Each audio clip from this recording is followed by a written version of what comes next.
तीस जनवरी को राष्ट्रपिता महात्मा गांधी की पुण्यतिथि मनाई जाती है। 30 जनवरी 1948 को उनकी हत्या नाथूराम गोडसे के द्वारा गोली मारकर कर दी गई थी। महात्मा गांधी का जन्म 2 अक्टूबर 1869 को हुआ था, पोरबंदर, गुजरात में। उन्होंने देश को अहिंसा के जरिए ब्रिटिश सत्ता से आजाद कराने में अहम भूमिका निभाई। वे टॉल्स्टॉय, रस्किन, जीसस क्राइस्ट और महावीर स्वामी से प्रभावित थे। उनके ऊपर भगवत गीता और बाइबल दोनों का प्रभाव था। वे जॉन रस्किन की लिखी पुस्तक अनटू दिस लास्ट से काफी प्रभावित थे। उनका सर्वोदय और अंत्योदय का दर्शन इसी पुस्तक से उन्हें मिलता है। इस पुस्तक के मैसेज व्यक्ति की भलाई सबकी भलाई में निहित होती है से वे खासे प्रभावित थे। वे कानून की पढ़ाई करने के लिए लंदन गए थे। साल 1891 में वे भारत वापस लौटे। 1893 में उन्होंने दक्षिण अफ्रीका में लॉ की प्रैक्टिस का लीगल कॉन्ट्रैक्ट साइन किया। वहां पर उन्होंने एक भारतीय फर्म दादा अब्दुल्ला के लिए लीगल एडवाइजर के तौर पर काम किया। उन्होंने दक्षिण अफ्रीका के डरबन में फिनिक्स आश्रम और जोहान्सबर्ग में टॉल्स्टॉय आश्रम की स्थापना की थी। वे साल 1915 में भारत लौटे और राष्ट्रीय आंदोलन के अगुवा बने। साल 1916 में वे कांग्रेस के सदस्य बने। उन्होंने भारत में पहली बार public speech Banaras Hindu university के फाउंडेशन समारोह के दौरान दी। साल 1917 में बिहार के चंपारण में हुआ आंदोलन महात्मा गांधी द्वारा भारत में शुरू किया गया पहला सिविल डिसओबीडियंस मूवमेंट था। उन्होंने यंग इंडिया और हरिजन नाम के 2 न्यूज़पेपर भी पब्लिश किए थे। उन्होंने भारतीय राष्ट्रीय कांग्रेस के अधिवेशन की केवल एक बार अध्यक्षता की थी। साल 1924 में बेलगाम अधिवेशन के वे अध्यक्ष बने थे। बेलगाम कर्नाटक राज्य में स्थित है। गांधी जी ने अहिंसक विरोध को स्वतंत्रता हासिल करने का जरिया बनाया था। कई प्रसिद्ध हस्तियों ने उन्हें अपना आदर्श माना। इसमें Nelson Mandela, Martin Luther king और मदर टेरेसा का नाम प्रमुखता से लिया जाता है। इस खबर की अहमियत को समझने के लिए साल 2011 में यूपीएससी की प्रारंभिक परीक्षा में पूछे गए सवाल पर गौर करते हैं। सवाल पूछा गया था कि महात्मा गांधी ने कहा था कि उनकी कुछ सबसे महत्वपूर्ण धारणाएं अनटू दिस लास्ट नामक पुस्तक से प्रतिबिंबित होती हैं। इस पुस्तक ने उनके जीवन को बदल डाला। इस पुस्तक का वह संदेश क्या था जिसने महात्मा गांधी को बदल डाला? सुशिक्षित व्यक्ति का यह नैतिक दायित्व है कि वह शोषित और निर्धनों का उत्थान करे। व्यक्ति का कल्याण सबके कल्याण में निहित है। उच्च जीवन के लिए ब्रह्मचर्य और आध्यात्मिक चिंतन अनिवार्य है। इस संदर्भ में सभी कथन सही हैं। इसका सही जवाब था ऑप्शन बी। शिक्षा मंत्रालय ने ऑल इंडिया एजुकेशन सर्वे जारी किया है। इसके मुताबिक इंजीनियरिंग देश में एकमात्र ऐसा अंडर ग्रेजुएट प्रोग्राम है जिसमें स्टूडेंट्स के एनरोलमेंट में काफी कमी देखी गई है। इंजीनियरिंग के बीटेक और बीई प्रोग्राम्स में 2016-17 के मुकाबले 10% की कमी देखी गई है। 5 साल पहले अंडर ग्रेजुएट प्रोग्राम में इंजीनियरिंग स्टूडेंट्स के एनरोलमेंट के मामले में तीसरे नंबर पर आता था। पिछले 5 सालों में ये प्रोग्राम नेगेटिव ग्रोथ रेट के साथ चौथे नंबर पर आ गया है। 2020-21 में सबसे ज्यादा एडमिशन बीए यानी बैचलर ऑफ आर्ट्स में देखे गए हैं। गौरतलब है कि भारतीय इंजीनियर्स दुनिया के सबसे पावरफुल सीईओज में शामिल होते हैं। हालांकि भारत की बीटेक और बीई की डिग्री ने बीते कुछ सालों में अपना चार्म खो दिया है। इसकी मुख्य वजह इंजीनियरिंग कॉलेजेस में अपडेटेड करिकुलम की कमी और खराब स्टूडेंट फैकल्टी रेशियो को माना जाता है। आईटी इंडस्ट्री में बूम आने से देश में इंजीनियरिंग कॉलेज की संख्या मशरूम की तरह बढ़ी, लेकिन ये कॉलेज इंजीनियरिंग की अवसंरचना यानी इंफ्रास्ट्रक्चर से कोसों दूर थे। इसका नतीजा देश के साथ साथ तमाम इंजीनियरिंग स्टूडेंट्स को भुगतना पड़ा। इन कॉलेजेस में लर्निंग प्रोसेस थियरी बेस्ड है, जिसमें इंडस्ट्री की ज़रूरतों का ध्यान नहीं रखा जाता। आईआईटी, एनआईटी और कुछ प्राइवेट इंजीनियरिंग कॉलेजेस को छोड़ दें तो देश के इंजीनियरिंग कॉलेज स्टूडेंट्स को जॉब रेडी नहीं कर सके। हालिया रिपोर्ट के मुताबिक इंजीनियर्स ग्रुप डी लेवल की जॉब्स के लिए भी अप्लाई कर रहे हैं, जिसमें योग्यता केवल 12वीं पास है। इंजीनियरिंग एजुकेशन की गुणवत्ता बढ़ाने के लिए भारत सरकार TEQIP यानी technical education quality improvement programme भी चला रही है।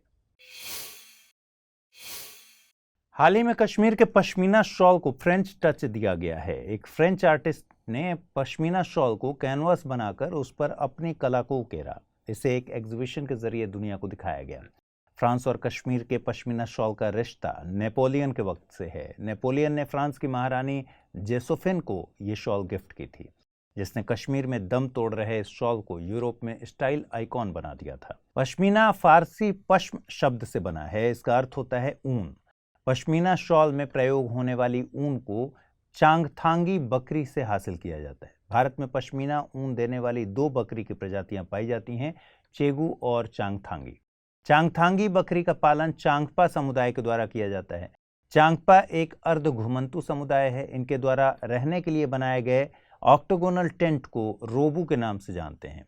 चांगपा समुदाय को भारत में अनुसूचित जनजाति का दर्जा दिया गया है। ये लद्दाख वाले क्षेत्र में पाए जाते हैं।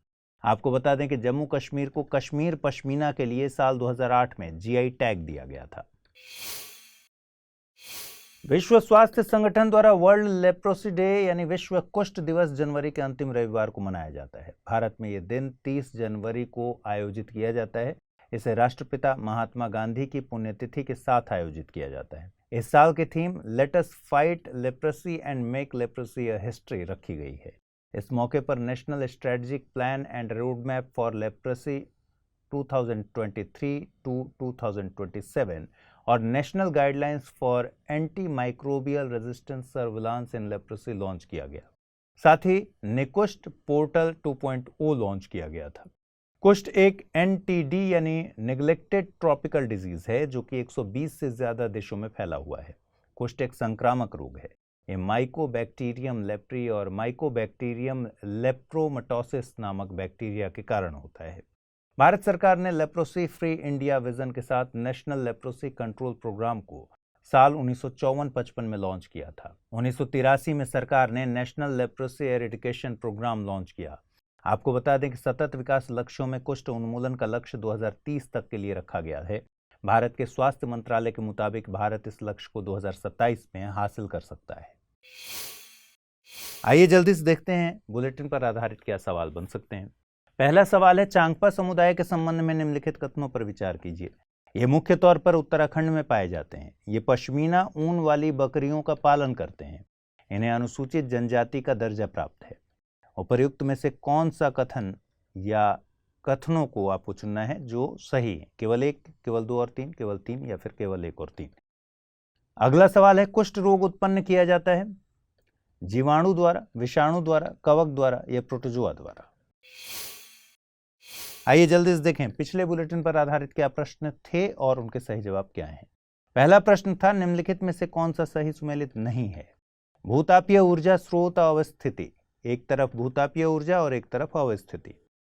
एक तरफ लिखा था मणिकरण, दूसरी तरफ हिमाचल प्रदेश, ज्वालामुखी जम्मू एवं कश्मीर, सोहना हरियाणा, पुगा वैली लद्दाख। सही जवाब है विकल्प 2 यानी ज्वालामुखी। ज्वालामुखी हिमाचल प्रदेश में स्थित एक शक्तिपीठ है। दूसरा सवाल मैंने पूछा था, निम्नलिखित कथनों पर विचार कीजिए। स्वेज नहर को आवागमन के लिए 1869 में खोल दिया गया था।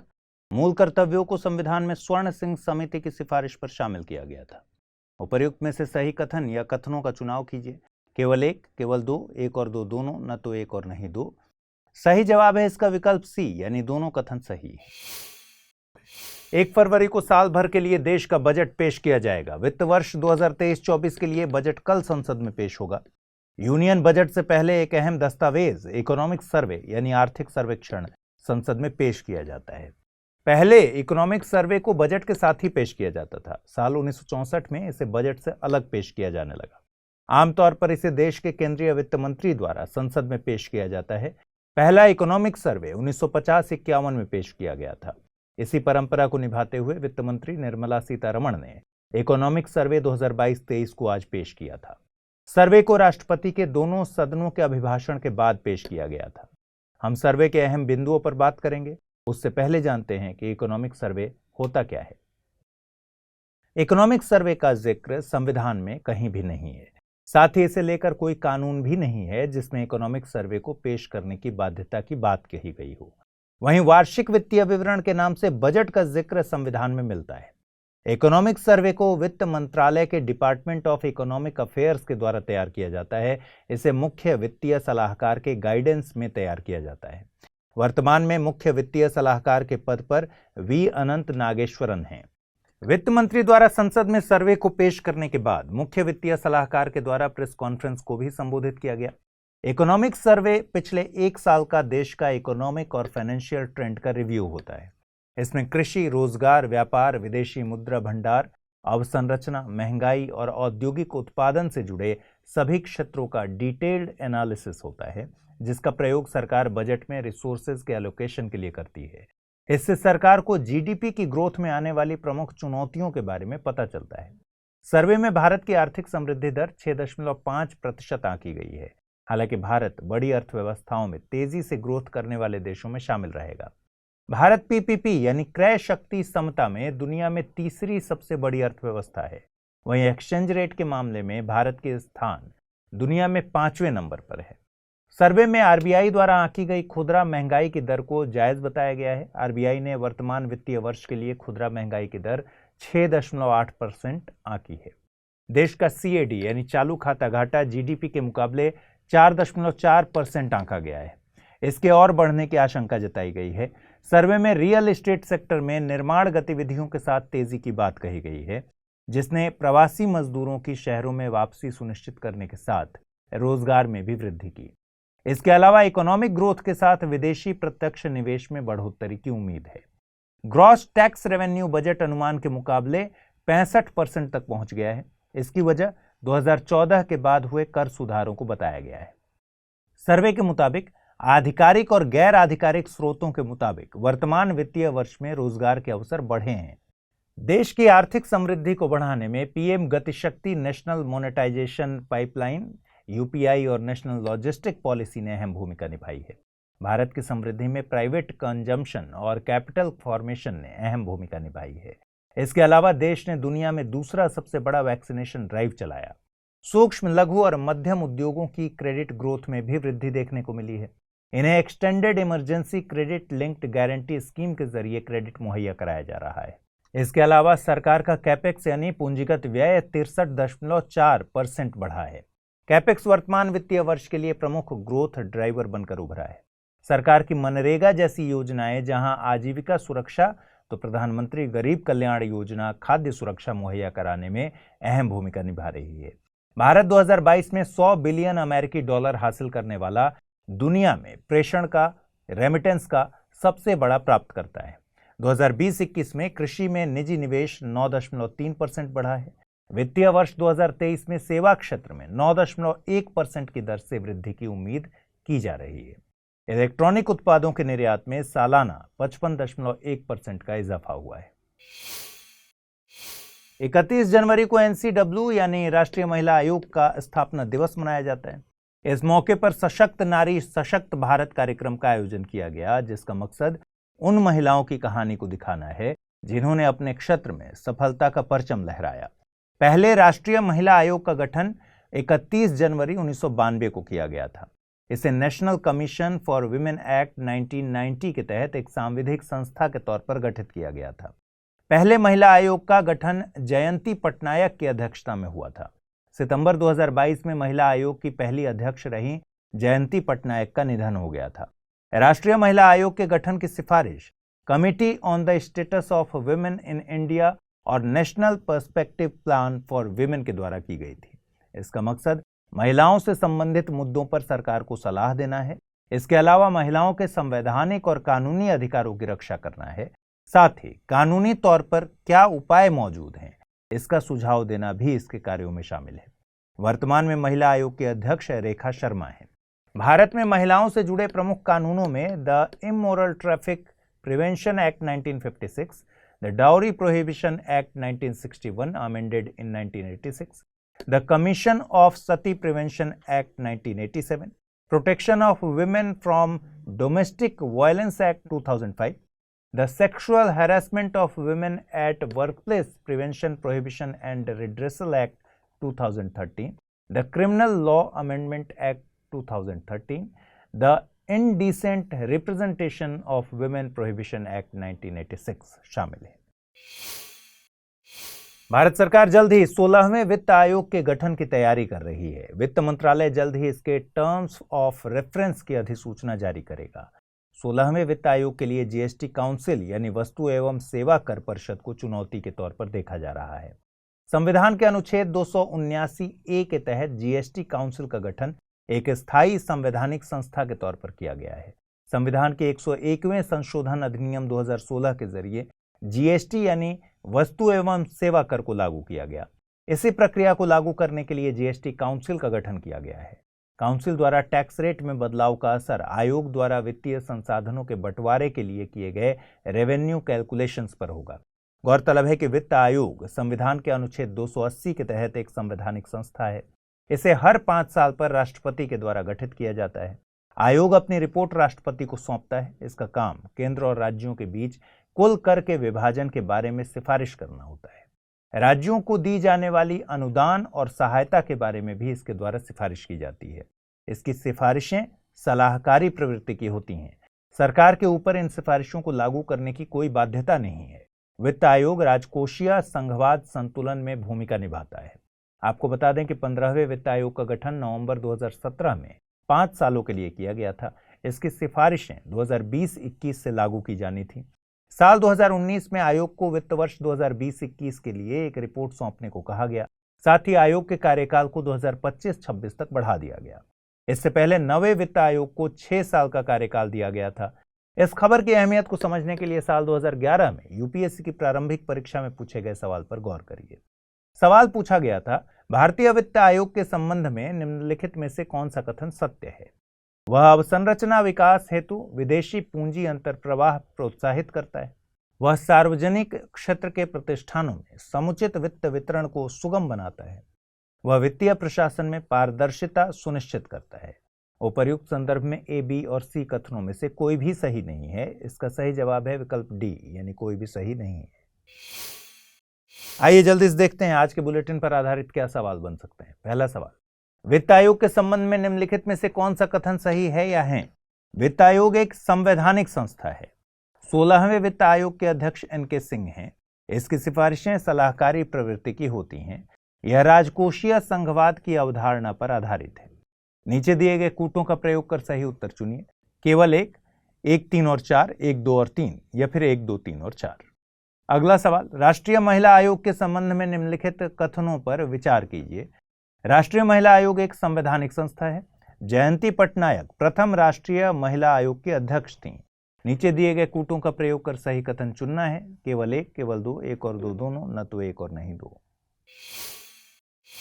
आइए जल्दी से देखें पिछले बुलेटिन में हमने आपसे क्या सवाल पूछे थे और उनके सही जवाब क्या है। पहला सवाल, चांगपा समुदाय के संबंध में निम्नलिखित कथनों पर विचार कीजिए। ये मुख्य तौर पर उत्तराखंड में पाए जाते हैं। ये पश्मीना ऊन वाली बकरियों का पालन करते हैं। इन्हें अनुसूचित जनजाति का दर्जा प्राप्त। उपर्युक्त में से सही कथन या कथनों का चुनाव करना है। केवल 1, केवल 2 और 3, केवल 3 या फिर केवल 1 और 3। इस प्रश्न का सही जवाब है केवल 2 और 3। चांगपा समुदाय लद्दाख क्षेत्र में पाए जाते हैं। अगला सवाल था, कुष्ठ रोग उत्पन्न किया जाता है जीवाणु द्वारा, विषाणु द्वारा, कवक द्वारा या फिर प्रोटोजोआ द्वारा? सही जवाब है जीवाणु द्वारा, यानी ऑप्शन ए। कुष्ठ रोग एक बैक्टीरियल बीमारी है। हिंदी में यूपीएससी की तैयारी से संबंधित प्रोग्राम्स को देखने के लिए सब्सक्राइब करें स्टडी IQ IAS हिंदी। वित्त मंत्री निर्मला सीतारमण ने यूनियन बजट 2023-24 को संसद में पेश किया। संविधान में बजट शब्द का जिक्र नहीं है। इसे संविधान के अनुच्छेद 112 के तहत वार्षिक वित्तीय विवरण के तौर पर जाना जाता है। इसके जरिए सरकार वित्त वर्ष में होने वाले खर्च और प्राप्तियों का विवरण पेश करती है। ये वित्त वर्ष 1 अप्रैल से शुरू होकर 31 मार्च तक लागू रहता है। साल 2017 में विवेक देबोराय समिति की सिफारिश पर रेलवे बजट को केंद्रीय बजट के साथ पेश किए जाने का फैसला लिया गया। आइए अब बजट के मुख्य बिंदुओं पर चर्चा कर लेते हैं। बजट में अमृतकाल के लिए विजन दिया गया है। इसमें युवाओं को फोकस करते हुए अवसरों की बात, समृद्धि और रोजगार के अवसर और एक स्थायी सशक्त मैक्रो इकोनॉमिक एनवायरनमेंट की बात कही गई है। बजट में 7 प्राथमिकताएं तय की गई हैं, जिन्हें सप्तऋषि नाम दिया गया है। इनमें समावेशी विकास, अंतिम व्यक्ति तक पहुंच, युवा शक्ति, अवसंरचना और निवेश, ग्रीन ग्रोथ, वित्तीय क्षेत्र और क्षमताओं को उजागर करना शामिल है। कृषि के क्षेत्र में एग्रीकल्चर एक्सेलरेटर फंड को गठित करने की बात भी कही गई है, जिससे ग्रामीण क्षेत्र में स्टार्टअप्स को बढ़ावा दिया जा सकेगा।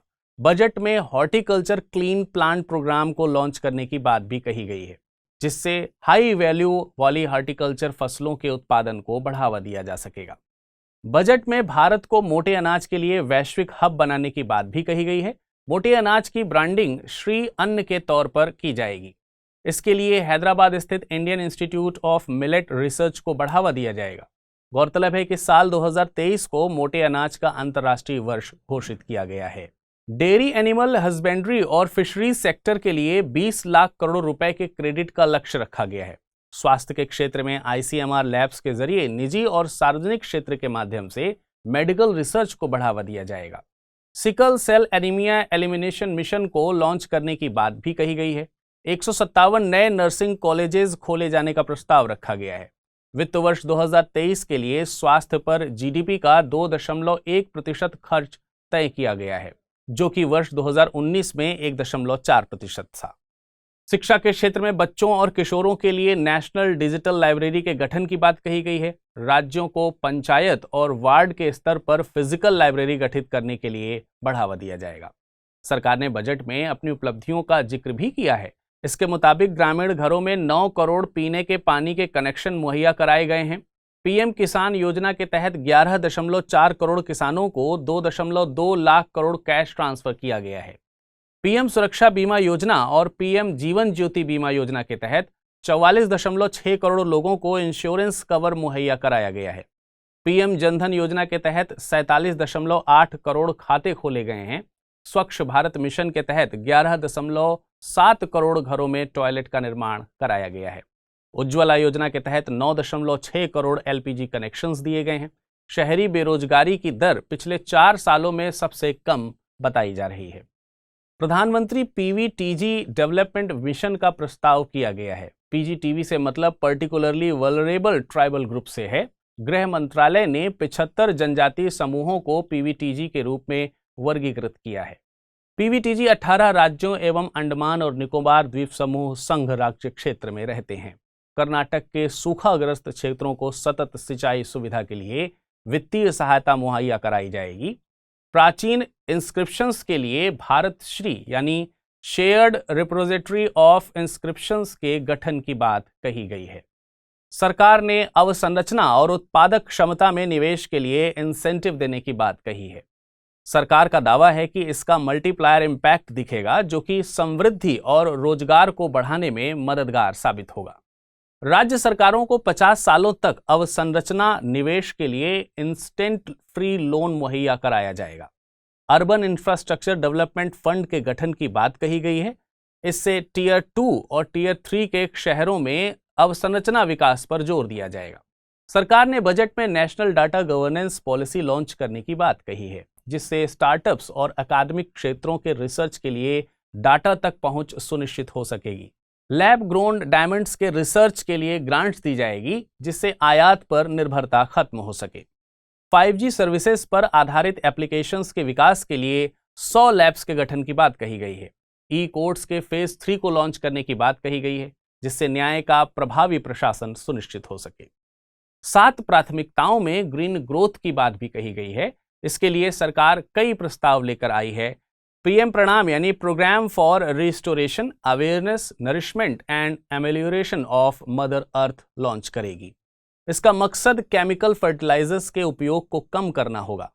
मैंग्रोव वनों के संरक्षण के मकसद से मिष्ठी MISHTI यानी mangrove initiative for shoreline habitats and tangible income को लॉन्च करने की बात कही गई है।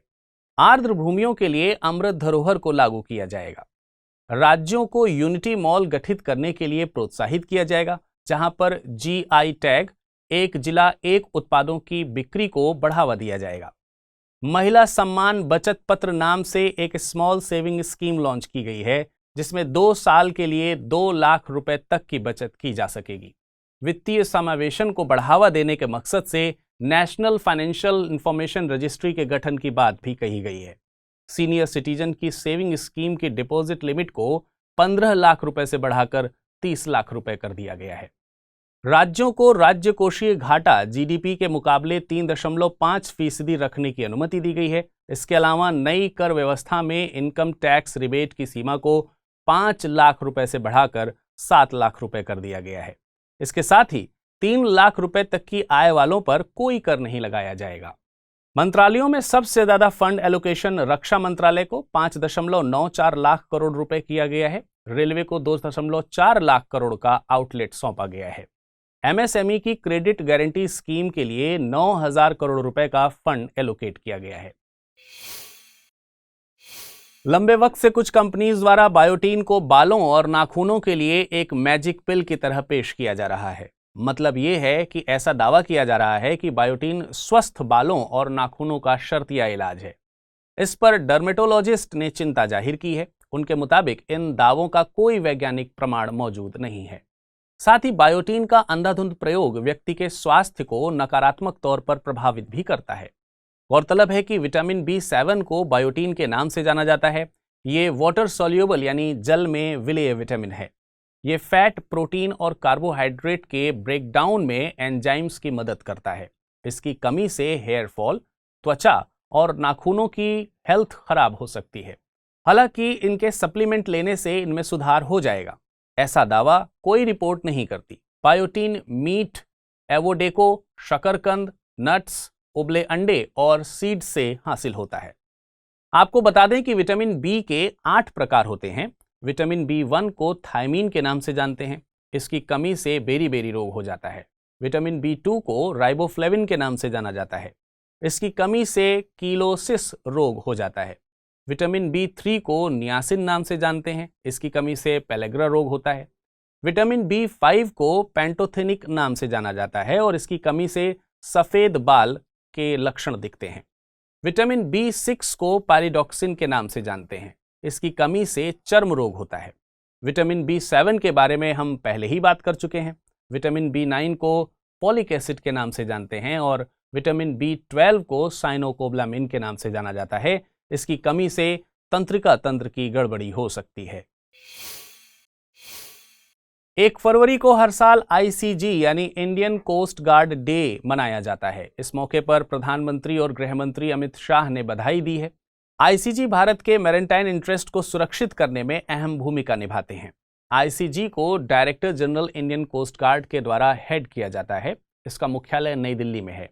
ये रक्षा मंत्रालय के तहत काम करते हैं। ICG के पास exclusive economic zone, coastal of offshore security, marine safety, marine environment production, युद्ध के समय राष्ट्रीय रक्षा और साइंटिफिक असिस्टेंट की जिम्मेदारी होती है। ये कस्टम और अन्य अथॉरिटीज के साथ मिलकर एंटी स्मगलिंग ऑपरेशंस भी चलाते हैं। इंडियन कोस्ट गार्ड का मोटो है सेम्पर पेराटस यानी to fight to rescue. ICG केवल समुद्रों की रक्षा ही नहीं करते बल्कि राष्ट्रीय सुरक्षा के लिए लैंड एजेंसीज भी कोऑर्डिनेशन करते हैं। ICG के चार्टर में मरीन पोल्यूशन को रोकने की जिम्मेदारी भी शामिल की गई है, जिससे भारत हिंद महासागर में होने वाली समुद्री घटनाओं के लिए पहला रिस्पोंडेंट बन सके। चलिए आइए नजर डालते हैं अब आज के बुलेटिन पर आधारित प्रश्नों पर। पहला प्रश्न है, बेरी-बेरी रोग किस विटामिन की कमी से होता है? थायमीन, राइबोफ्लेविन, नियासिन या फिर पैंटोथेनिक? अगला प्रश्न है, निम्नलिखित कथनों पर विचार कीजिए। गृह मंत्रालय ने 75 जनजातीय समूहों को PVTG के रूप में वर्गीकृत किया है। PVTG 18 राज्यों एवं अंडमान और निकोबार द्वीप समूह संघ राज्य में रहते हैं। उपयुक्त में से सही कथन या कथनों का चुनाव कीजिए। केवल एक, केवल दो, एक और दो दोनों, ना ही एक ना ही दो। आइए अब बात कर लेते हैं पिछले बुलेटिन पर आधारित प्रश्नों की और जानते हैं उनके उत्तर। पहला प्रश्न था, वित्त आयोग के संबंध में निम्नलिखित में से कौन सा कथन सही है या है? वित्त आयोग एक संवैधानिक संस्था है। 16वें वित्त आयोग के अध्यक्ष NK सिंह हैं। इनकी सिफारिशें सलाहकारी प्रवृत्ति की होती हैं। यह एक राजकोषीय संघवाद की अवधारणा पर आधारित है। नीचे दिए गए कूटों का सही प्रयोग कीजिए और अपना विकल्प चुनिए। केवल एक, 1, 3 और 4, 1, 2 और 3, 1, 2, 3 और 4। इसका सही जवाब है विकल्प बी यानी 1, 3 और 4। दूसरा कथन गलत है। NK सिंह 15वें वित्त आयोग के अध्यक्ष थे। अगला प्रश्न था, राष्ट्रीय महिला आयोग के संबंध में निम्नलिखित कथनों पर विचार कीजिए। राष्ट्रीय महिला आयोग एक संवैधानिक संस्था है। जयंती पटनायक प्रथम राष्ट्रीय महिला आयोग की अध्यक्षा थीं। नीचे दिए गए कूटों का प्रयोग कर सही कथन चुनिए। केवल एक, केवल दो, एक और दो दोनों, ना तो एक ना ही दो। इसका सही जवाब है विकल्प बी यानी केवल कथन 2 सही है। राष्ट्रीय महिला आयोग एक सांविधिक संस्था है। हाल ही में वित्त मंत्री निर्मला सीतारमण ने 2023 के लिए केंद्रीय बजट जारी किया। हमने पिछले एपिसोड में आपको बजट की मुख्य बातें बताई थीं। बजट के कंप्लीट विश्लेषण और परीक्षा से संबंधित तथ्यों के लिए आप study IQ IAS Hindi channel पर श्री अतुल जैन द्वारा बजट का एक्सपर्ट विश्लेषण भी देख सकते हैं। फिलहाल हम आज के एपिसोड में बात करेंगे प्रयोगशाला में विकसित हीरों की, जिस पर केंद्रीय बजट में विशेष ध्यान दिया गया है। वित्त मंत्री निर्मला सीतारमण ने कहा है कि इस क्षेत्र में उच्च रोजगार क्षमता है। वित्त मंत्री ने भारत में इनके अनुसंधान और विकास को बढ़ावा देने के लिए कई योजनाओं की घोषणा भी की है। चलिए समझते हैं प्रयोगशाला में विकसित हीरे या लैब ग्रोन डायमंड्स क्या हैं। जैसा कि नाम से ही पता चलता है, LGD प्राकृतिक रूप से पाए जाने वाले हीरों के विपरीत प्रयोगशालाओं में कृत्रिम तौर पर बनाए जाते हैं। इनको सिंथेटिक हीरा भी कहते हैं। LGD और प्राकृतिक दोनों हीरों के रासायनिक, भौतिक और ऑप्टिकल गुण समान होते हैं। प्राकृतिक हीरों की बात करें तो इनको बनने में लाखों साल लगते हैं। इनके बनने की कुछ निश्चित दशाएं हैं। ये तब बनते हैं जब पृथ्वी के भीतर दबे कार्बनिक पदार्थ अत्यधिक गर्मी और दबाव के संपर्क में आते हैं, जबकि LGD सामान्यतः दो प्रक्रियाओं या दो तरीकों से बनते हैं। पहली प्रक्रिया है उच्च दबाव उच्च तापमान विधि यानी HPHT विधि। दूसरी है रासायनिक वाष्प जमाव CVD विधि। दोनों ही विधियों में हीरे को बनाने की शुरुआत एक बीज से होती है। यह बीज और कुछ नहीं, एक दूसरे हीरे का टुकड़ा होता है। आसान भाषा में कह सकते हैं कि LGD बनाने की प्रक्रिया में कच्चा माल यह बीज ही होता है।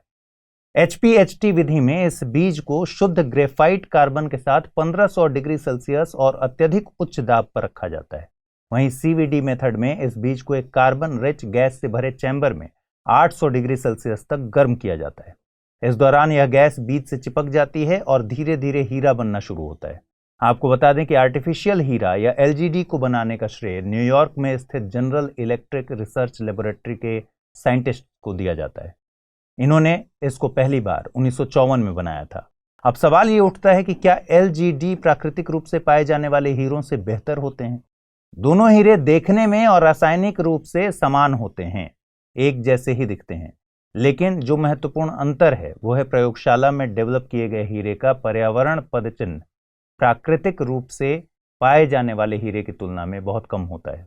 गौरतलब है कि प्राकृतिक रूप से पाए जाने वाले हीरे के खनन का सबसे प्रचलित तरीका ओपन पिट माइनिंग होता है। इस माइनिंग प्रक्रिया में प्रयोगशाला की तुलना में 10 गुना अधिक ऊर्जा की खपत होती है और संसाधनों का उपयोग होता है। चलिए अब समझते हैं 2023 के बजट में लैब में तैयार हीरों के संबंध में क्या प्रावधान किए गए। वित्त मंत्री ने जानकारी दी कि धीरे धीरे विश्व हीरा उद्योग LGD हीरों की दिशा में बढ़ रहा है और भारत को भी LGD हीरों के उत्पादन को लोकप्रिय बनाने के लिए कुछ ठोस कदम उठाने चाहिए। इसीलिए केंद्रीय बजट में LGD के निर्माण में उपयोग आने वाले बीजों पर सीमा शुल्क को कम करने का फैसला लिया गया है। अब यह शुल्क 5% से घटाकर 0 कर दिया गया। दूसरे प्रावधान के तहत LGD के क्षेत्र में अनुसंधान और विकास के लिए IIT में 5 साल का शोध अनुदान भी प्रदान किया जाएगा। साथ ही सिंथेटिक हीरे सहित कई उत्पादों की बेहतर पहचान में मदद के लिए नई टैरिफ लाइन भी बनाई जाएगी। इन सारे कदमों का उद्देश्य LGD व्यापार को सुविधाजनक और लोकप्रिय बनाना है। घरेलू हिंसा अधिनियम 2005 फिर से सुर्खियों में है। दरअसल एक पति ने अपनी पत्नी के खिलाफ घरेलू हिंसा अधिनियम 2005 के तहत केस दर्ज करवाया था। केस पति ने दर्ज करवाया था, इसलिए केस में पत्नी को आरोपी बनाया गया था।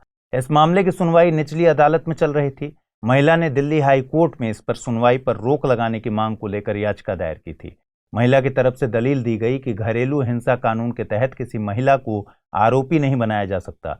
इसी मामले में हाल ही में हाई कोर्ट ने कहा कि घरेलू हिंसा अधिनियम 2005 की धारा 2A के तहत महिलाओं के लिए उपलब्ध सुरक्षा पति या परिवार के पुरुष सदस्य के लिए उपलब्ध नहीं है। दलील में कहा गया है कि धारा 2A के तहत पीड़ित व्यक्ति की परिभाषा, जो अधिनियम के तहत एक महिला तक सीमित है, उसे सुप्रीम कोर्ट ने भी परिवर्तित नहीं किया है। चलिए अब हम घरेलू हिंसा अधिनियम 2005 को समझ लेते हैं। वर्ष 2005 में एक महिला को घर के भीतर होने वाली हिंसा से बचाने के लिए घरेलू हिंसा अधिनियम 2005 लाया गया था। इसके तहत महिलाओं की बात करें तो ये घर में माँ, बहन, पत्नी, बेटी, विधवा कोई भी हो सकती हैं। यहाँ तक कि लिव इन रिलेशनशिप में रहने वाली महिलाओं को भी इसमें शामिल किया गया है। इस कानून के तहत हिंसा को विस्तार से परिभाषित किया गया है। इस कानून में शारीरिक, मानसिक, मौखिक, भावनात्मक, आर्थिक और यौन हिंसा को शामिल किया गया है। इसके तहत घर में रहने वाली महिला के स्वास्थ्य, सुरक्षा, जीवन, शरीर के अंग या मानसिक स्थिति को नुकसान नहीं पहुंचाया जा सकता। घरेलू हिंसा कानून के तहत एक महिला ही शिकायत कर सकती है। अगर किसी कारणवश महिला शिकायत नहीं कर पाती है तो उसकी तरफ से कोई अन्य व्यक्ति भी शिकायत कर सकता है। इस कानून में पीड़ित को स्पष्ट रूप से समझाया गया है। घरेलू हिंसा अधिनियम 2005 की धारा 2A में एक महिला को ही पीड़ित व्यक्ति माना गया है। यहाँ पीड़ित व्यक्ति का मतलब ऐसी महिला है जो घरेलू हिंसा की शिकार रही हो, जबकि आरोपी या अपराधी पुरुष या महिला दोनों हो सकते हैं। इस कानून के तहत किसी भी बालिग पुरुष के खिलाफ शिकायत की जा सकती है जिसके साथ महिला के घरेलू संबंध हो। शिकायत के दायरे में पति, पिता, भाई या कोई अन्य रिश्तेदार हो सकता है। इस कानून के तहत एक पुरुष के पुरुष और महिला दोनों ही रिश्तेदार शामिल होते हैं। हाल ही में तमिलनाडु का श्री दंडयुथापानी स्वामी मंदिर सुर्खियों में आया है।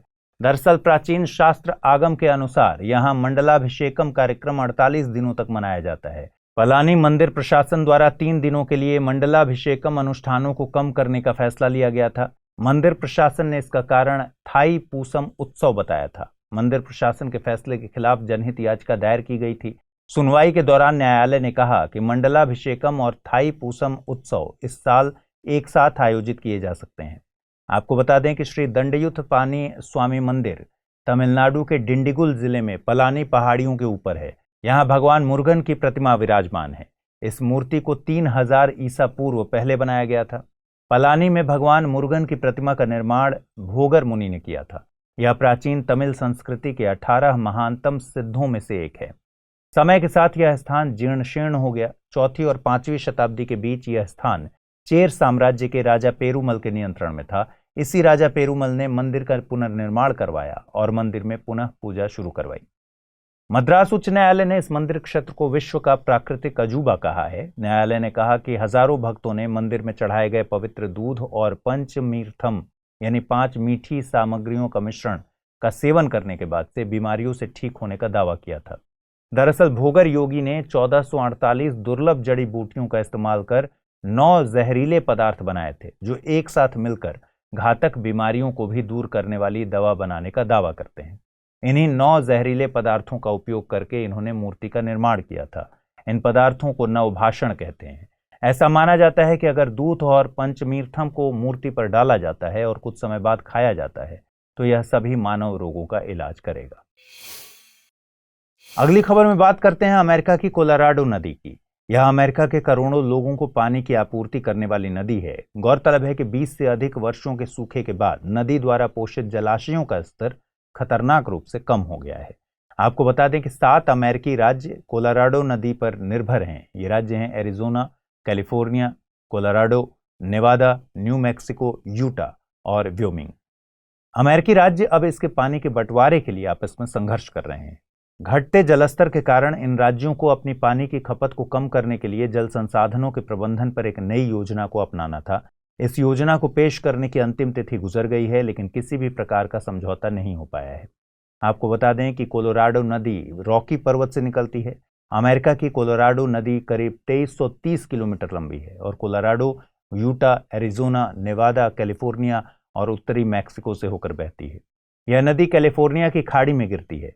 नदी के जलस्तर के कम होने का कारण जलवायु परिवर्तन और ग्लोबल वार्मिंग को बताया जा रहा है।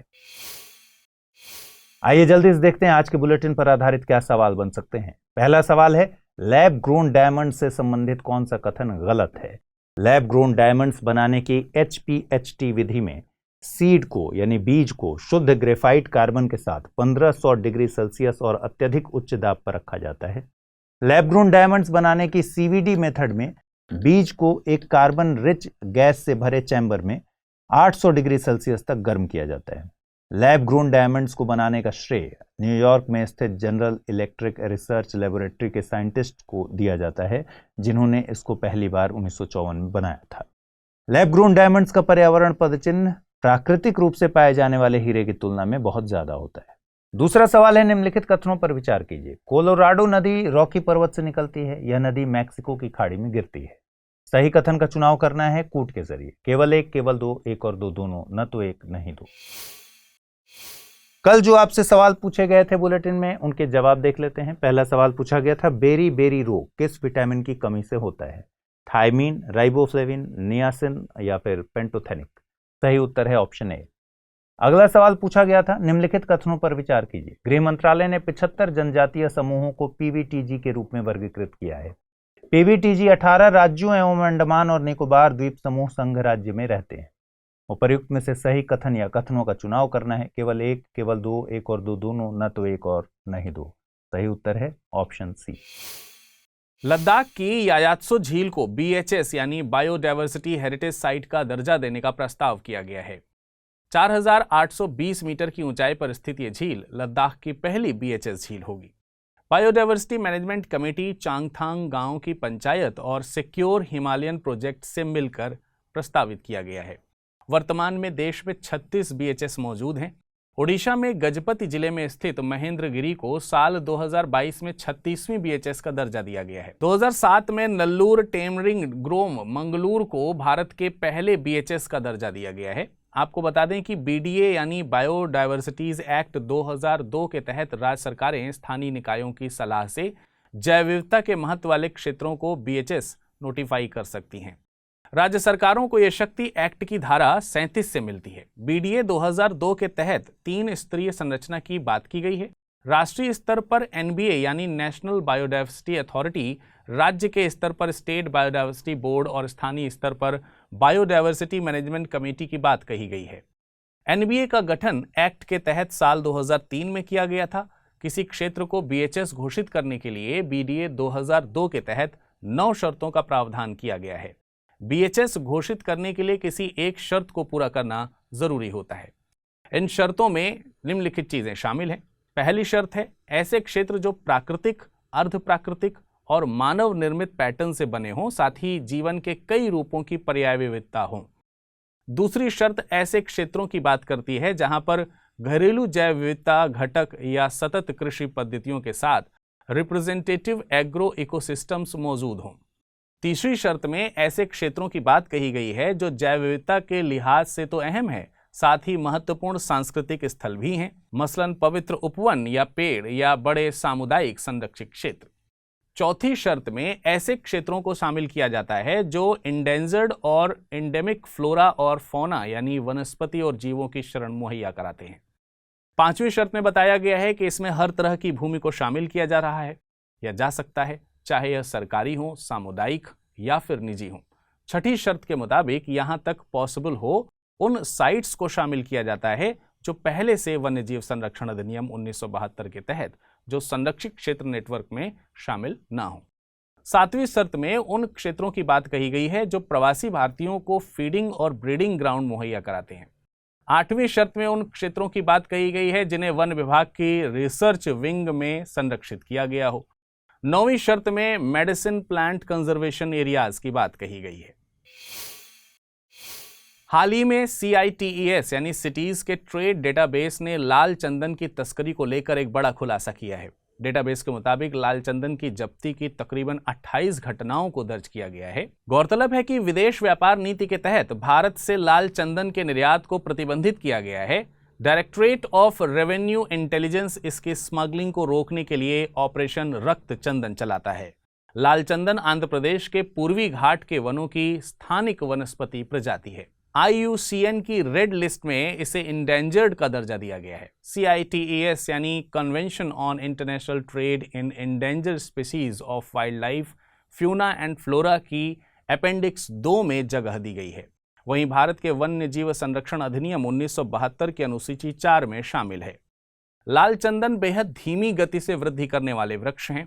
पूरी तरह से मैच्योरिटी हासिल करने में इन्हें तकरीबन 25 से 40 सालों का समय लग जाता है। इनकी ऊंचाई 10 से 15 मीटर तक हो सकती है। ऐसा दावा किया जाता है कि ये भारत की सबसे ज्यादा एक्सप्लॉइटेड ट्री स्पीशीज में से एक हैं। इसके सुंदर रंग और मेडिसिनल प्रॉपर्टीज के चलते पूरे एशिया, मुख्य तौर पर चीन में इसकी भारी मांग है। सबसे ज्यादा इलीगल एक्सपोर्ट्स भी चीन के लिए किए जाते हैं। इसका उपयोग कॉस्मेटिक, प्रीमियम फर्नीचर और मेडिसिनल प्रोडक्ट्स बनाने की प्रक्रिया में किया जाता है। CITES सरकारों के बीच एक अंतर्राष्ट्रीय समझौता है। इसका मकसद जंगली जानवरों और पौधों के अंतर्राष्ट्रीय व्यापार में यह सुनिश्चित करना है कि इनकी स्पीशीज के सर्वाइवल का खतरा उत्पन्न ना हो। CITES ट्रेड डेटाबेस को TRAFFIC यानी ट्रैफिक के द्वारा तैयार किया जाता है। ट्रैफिक एक global wildlife trade monitoring organisation है। इस खबर की अहमियत को समझने के लिए साल 2016 में यूपीएससी की प्रारंभिक परीक्षा में पूछे गए सवाल पर आइए करते हैं गौर। प्रश्न पूछा गया था, अक्सर खबरों में रहने वाले लाल चंदन के संबंध में निम्नलिखित कथनों पर विचार कीजिए। यह दक्षिण भारत के एक भाग में पाई जाने वाली एक वृक्ष की प्रजाति है। यह दक्षिण भारत में उष्णकटिबंधीय वर्षावन क्षेत्रों के अति महत्वपूर्ण वृक्षों में से एक है।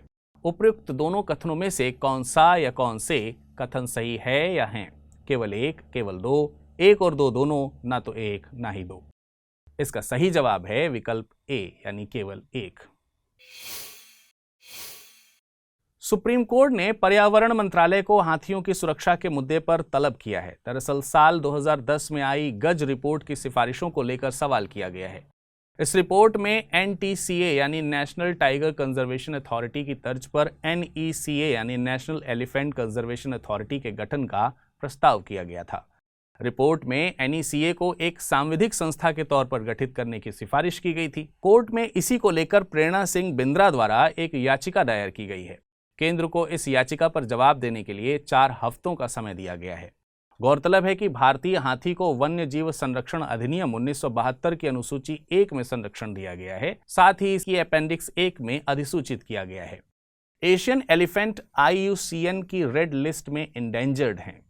हाथी पृथ्वी पर मौजूद सबसे बड़े लैंड मैमल हैं। मादा हाथी का जेस्टेशन पीरियड 22 महीनों का होता है, जो किसी भी मैमल में सबसे लंबा है। इनके समूह को मादा हाथी द्वारा लीड किया जाता है। दुनिया में हाथियों की तकरीबन 60% आबादी भारत में पाई जाती है। भारत में सबसे ज्यादा हाथी कर्नाटक में पाए जाते हैं। इसके बाद असम में, फिर केरल का स्थान आता है। इन्हें हाथी दांत के लिए पोंचिंग का शिकार होना पड़ता है। इनके संरक्षण के लिए भारत सरकार द्वारा प्रोजेक्ट एलिफेंट साल 1992 में लॉन्च किया गया था। इसे सेंट्रली स्पॉन्सर्ड स्कीम के तौर पर लॉन्च किया गया था। इसका मकसद हाथियों का संरक्षण करना और ह्यूमन एलिफेंट कॉन्फ्लिक्ट के मुद्दे पर काम करना है। ह्यूमन एलिफेंट कॉन्फ्लिक्ट को रोकने के लिए KVIC यानी khadi and village industries commission द्वारा प्रोजेक्ट रीहैब चलाया गया है। रीहैब का पूरा नाम reducing elephant human attacks using बीज है। ये KVIC के नेशनल हनी मिशन का सब मिशन है। इसमें मधुमक्खियों को हाथियों को रोकने के लिए फेस की तरह इस्तेमाल किया जाता है। हिंडनबर्ग रिपोर्ट में देश भर में सबको सकते में ला दिया है। संसद में विपक्ष ने इस बार चर्चा की मांग की है। रिपोर्ट आने के बाद गौतम अडानी की कंपनी अडानी इंटरप्राइजेज ने FPO यानी कि फॉलो ऑन पब्लिक ऑफर को कॉल ऑफ करने का निर्णय लिया है। ये FPO पूरी तरह सब्सक्राइब किया जा चुका है, इसलिए निवेशकों का पैसा लौटाने की बात कही जा रही है। हम जानेंगे कि FPO क्या होता है, साथ ही समझेंगे कि IPO से ये कैसे अलग है। किसी कंपनी द्वारा IPO के बाद एडिशनल शेयर्स FPO के नाम से जारी किए जाते हैं। आमतौर पर कंपनीज इक्विटी बढ़ाने या कर्ज को कम करने के लिए FPO लेकर आती है। मुख्य तौर पर FPOs 2 प्रकार के होते हैं, डाइल्यूट और नॉन डाइल्यूट। डाइल्यूटिव में नए शेयर जारी किए जाते हैं, वहीं नॉन डाइल्यूटिव में निजी शेयर्स को पब्लिक कर दिया जाता है। IPO यानी इनिशियल पब्लिक ऑफरिंग से मतलब है कि जब कंपनी स्टॉक एक्सचेंज में लिस्ट होती है और पहली बार अपने शेयर पब्लिक में जारी करती है। FPO की तुलना में IPO में निवेश करना ज्यादा रिस्की होता है। FPO के वक्त कंपनी की जानकारी, पिछली परफॉर्मेंस आदि मौजूद होती है। IPO के वक्त कंपनी के बैकग्राउंड पर ज्यादा रिसर्च करनी होती है। आइए बात कर लेते हैं आज के बुलेटिन पर आधारित प्रश्नों पर। पहला प्रश्न है, निम्नलिखित कथनों पर विचार कीजिए। रीहैब के मिशन को जोशीमठ के विस्थापितों के लिए शुरू किया गया है। लाल चंदन के वृक्ष केरल के पश्चिमी घाट के वनों के लिए स्थानिक हैं। उपयुक्त में से कौन से कथन सही हैं? चुनाव कीजिए। केवल एक, केवल दो, एक या दो दोनों, ना तो एक ना ही दो। अगला प्रश्न है, बायोडायवर्सिटी हेरिटेज साइट के संबंध में निम्नलिखित कथनों पर विचार कीजिए। वर्तमान में देश में कुल 36 बायोडायवर्सिटी हेरिटेज साइट मौजूद हैं। पहली बायोडायवर्सिटी हेरिटेज साइट का दर्जा ओडिशा स्थित महेंद्रगिरी को दिया गया है। बायोडायवर्सिटी हेरिटेज साइट का प्रावधान वन्य जीव संरक्षण अधिनियम 1972 में किया गया था। नीचे दिए गए कूटों का प्रयोग कर सही उत्तर का चयन कीजिए। केवल एक, केवल एक और दो, केवल एक और तीन, या फिर एक, दो और तीन। आइए अब बात कर लेते हैं पिछले बुलेटिन पर आधारित प्रश्नों की और समझते हैं उनके उत्तरों को। पहला प्रश्न था, लैब ग्रोन डायमंड से संबंधित कौन सा कथन गलत है? लैब ग्रोन डायमंड्स बनाने की HPHT विधि में बीज को शुद्ध ग्रेफाइट कार्बन के साथ 1500 डिग्री सेल्सियस और अत्यधिक उच्च दाब पर रखा जाता है। लैब ग्रोन डायमंड्स बनाने की CVD मेथड में बीज को एक कार्बन रिच गैस के भरे चैम्बर में 800 डिग्री सेल्सियस तक गर्म किया जाता है। लैब ग्रोन डायमंड्स को बनाने का श्रेय न्यूयॉर्क में स्थित जनरल इलेक्ट्रिक रिसर्च लेबोरेटरी के साइंटिस्ट को दिया जाता है, जिन्होंने इसको पहली बार 1954 में बनाया था। लैब ग्रोन डायमंड्स का पर्यावरण पदचिन्ह प्राकृतिक रूप से पाए जाने वाले हीरे की तुलना में बहुत ज्यादा है। इसका सही जवाब है विकल्प डी। लैब ग्रोन डायमंड्स का पर्यावरण पद चिन्ह प्राकृतिक रूप से पाए जाने वाले हीरे की तुलना में कम होता है। अगला प्रश्न था, निम्नलिखित कथनों पर विचार कीजिए।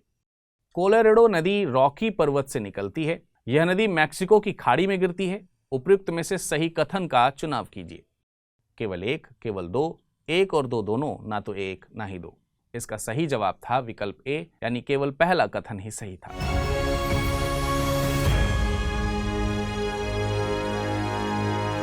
हिंदी में UPSC की तैयारी से संबंधित प्रोग्राम्स को देखने के लिए सब्सक्राइब करें स्टडी IQ IAS हिंदी।